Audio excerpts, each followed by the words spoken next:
Des del 2012 que vaig començar a fer el club d'esnàstic, per activitats, era coordinadora d'activitats i per motiu de la pandèmia van haver canvis i vam haver de separar, entre cometes, però les col·laboracions sempre estan obertes i aquí estic amb vosaltres, per parlar de l'activitat d'avui, de pilates.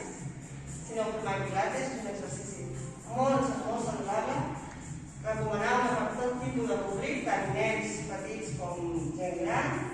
No és un esport que tingui l'impacte el pot realitzar qualsevol persona per millorar i acondicionar i inclús pal·liar malalties o patologies que es poden manifestar al llarg de qualsevol tasca diària, com aixecar un matalàs per fer un llit i fer-se mal a una espatlla.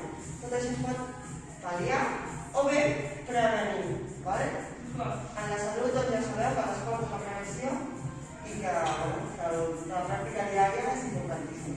Pilates és un mètode que combina moviments amb les respiracions. Llavors, a l'executar els moviments se coordina molt bé amb les respiracions i amb la col·locació del cos.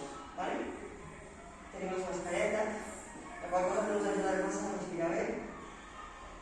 Però intentarem fer-ho que no sigui massa dinàmic, perquè no havíem de necessitar massa aire, i treballar a nivell abdominal, sobretot el core, que és el tema core, el faixa abdominal, tota l'esquena i tota la part davantera. Per prevenir qualsevol possible problema